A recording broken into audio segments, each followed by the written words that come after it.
This morning, an ROV, or remote operated vehicle, from the vessel Horizon Arctic discovered the tail cone of the Titan submersible approximately 1,600 feet from the bow of the Titanic on the seafloor. The ROV subsequently found additional debris.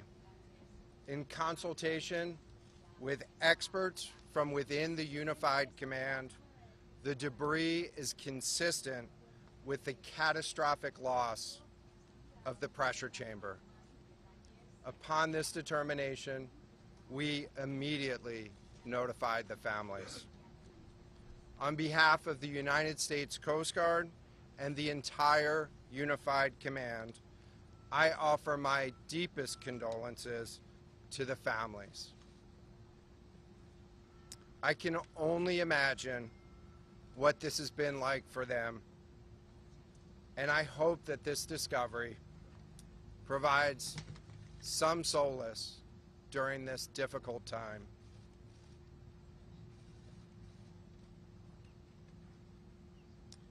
Additionally, we've been in close contact with the British and French Consuls General to ensure that they are fully apprised and that their concerns are being addressed. The outpouring of support in this highly complex search operation has been robust and immensely appreciated. We are grateful for the rapid mobilization of experts on the undersea search and rescue, and we thank all of the agencies and personnel for their role in the response. We're also incredibly grateful for the full spectrum of international assistance that's been provided. The ROVs will remain on scene and continue to gather information. Again, our most heartfelt condolences go out to the loved ones of the crew. We'll now take questions. John, what other debris have you found? John, what other debris have you found? Can you talk about the delay in reporting the vessel missing and what impact that had on the recovery? Search and recovery? This was a incredibly complex case, and we're still working to develop the details for the timeline involved with this casualty and the response. And so we'll provide that. James Matthews from Sky News. John, what other debris have you found? And have you found any trace of those who were on board? So this is an incredibly complex operating environment on the seafloor, over 2 miles beneath the surface. And so the remote operating vehicle has been searching, and it is highly capable. And we've been able to classify parts of the pressure chamber for the Titan submersible. Let me refer to one of my undersea experts here, Mr. Paul Hankin, to talk about the nature of some of the debris.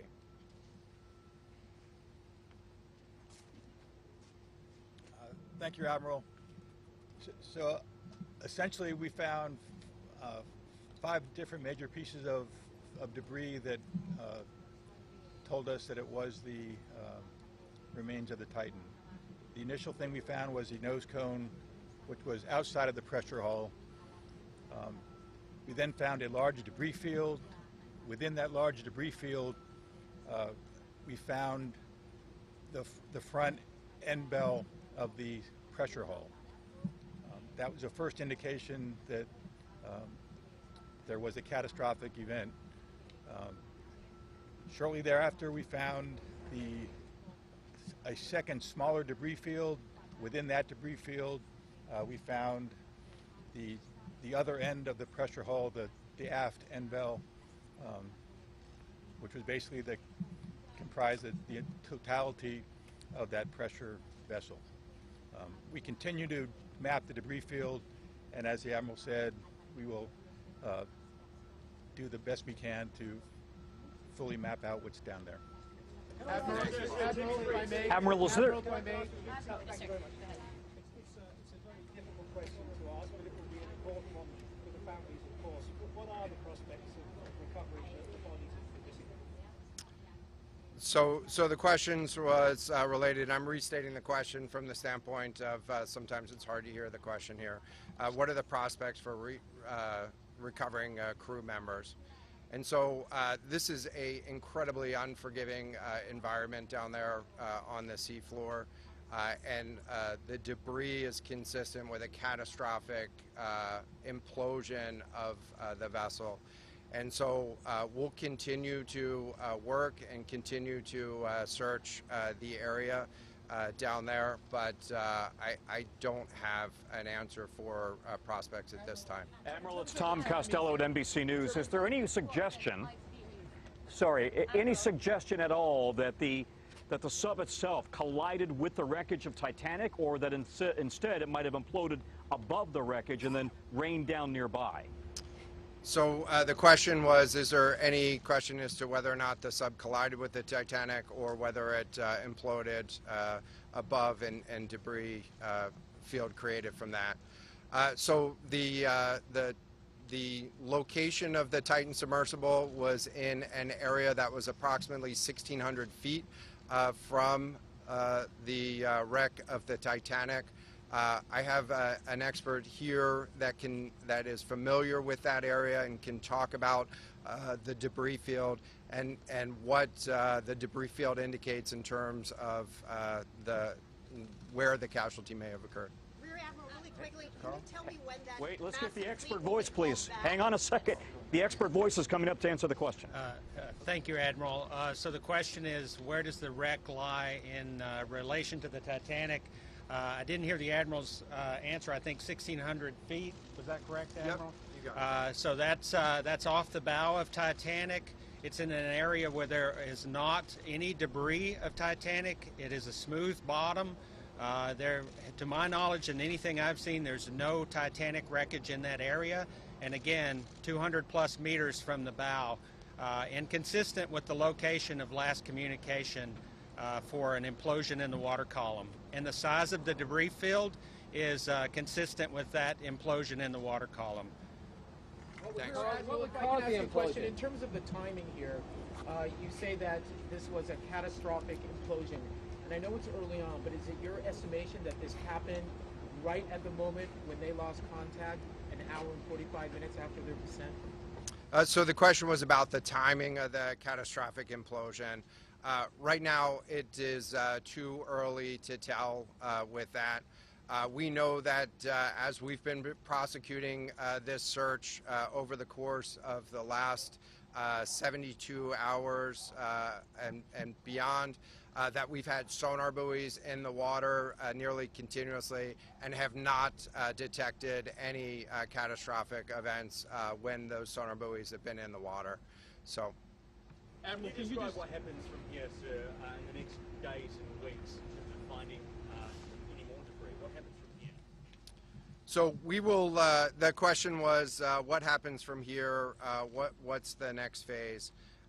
And so right now, again, our thoughts are with the families and making sure that they have an understanding as best as we can provide of what happened and begin to find some closure. In terms of the large process, we're going to continue to investigate the site of the debris field. And then I know that there's also a lot of questions about how, why, and when did this happen. And so, you know, those are questions that we will collect as much information as we can on now, while the governments are meeting and discussing, you know, what an investigation of this nature of a casualty might look like. This is something that happened, I'll just remind everybody, this is something that happened in a remote portion of the ocean with people from, you know, several different countries around the world And so it is a complex case to work through, but I'm confident that those questions will begin to get answered. Will the Coast Guard lead the investigation, sir? From the UK. Is there any suggestion that time factors, speed, anything could have prevented this or saved the 5 people on board, or is this quite simply a catastrophic accident? The question was there any suggestion that time factors may have played a role or a consideration in the casualty here? And so the debris field is consistent with a catastrophic implosion of the vessel. Again, while we were prosecuting the search, we had listening devices in the water throughout and did not hear any signs of catastrophic failure from those. And so we're going to continue to investigate, or we're going to continue to document the information there and understand, based on all the information we have, the timeline.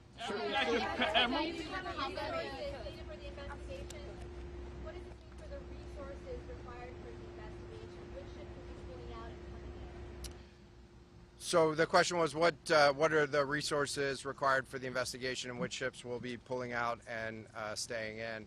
And so it's too early for me to talk about an investigation. That's a decision that's going to be taken outside of the search and efforts that I was leading. But we do have a number of vessels. We have 9 vessels on the scene right now. We had medical personnel on scene. We had other technicians on scene. And so we will begin to demobilize personnel and vessels from the scene over the course of the next 24 hours. But we're going to continue remote operations on the sea floor. And I don't have a timeline for when we would intend to stop remote operations on the seafloor at this point. As a result of this, do you think there should be changes in the way these are safety rated or inspected so that this won't happen again? Yeah, the question was essentially about do you think that there should be changes in safety ratings or inspection for these standards? I know that there's a lot of questions about why, how, when this happened, and the members of the Unified Command, have those questions too, as professionals and experts that work in this environment. And this is an incredibly difficult and dangerous environment to work in out there. But those questions about the regulations that apply and the standards, that's going to be, I'm sure, focus of future review. Right now, we're focused on documenting the scene and continuing the subfloor. I know we don't know the timing here. We don't know the timing here, but there was the banging noises yesterday that redirected and redeployed the ROVs to this area. Is there anything conclusive in those noises, and did that redirection and then finding this debris field today all help? So throughout the search efforts, we reacted to the information that we had available to us, and while we continue to send it off for deeper analysis. Again, really complex operating environment for us to work in.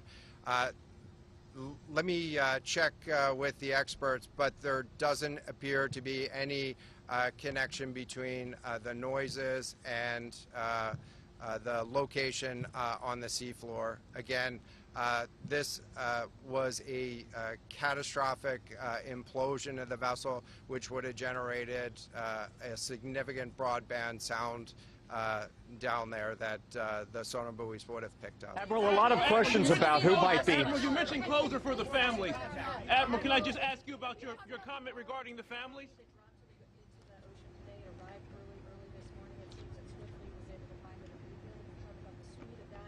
And also, were all of the assets involved moved as swiftly as possible to the area? And was any help turned away, as some lawmakers have criticized the This was a incredibly complex operation, and we were able to mobilize an immense amount of gear to the site in just a really remarkable amount of time, given the fact that we started without any sort of vessel response plan for this or any sort of pre-stage resources. And so the equipment that was brought on site this morning that we were using was a pelagic ROV capable of operating at 6,000 meters, cameras, sonar, other articulating arms and resources on it.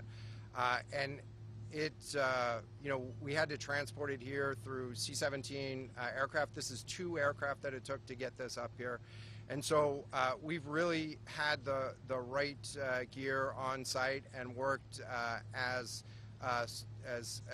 swiftly as possible to bring all of the capabilities that we had to bear to this search and rescue effort.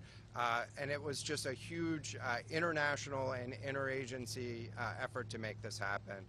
So I'm really grateful for all of the responders that came out to support this and really search for the vessel. It is a difficult day for all of us, and it's especially difficult for the families, and our thoughts are with the families today.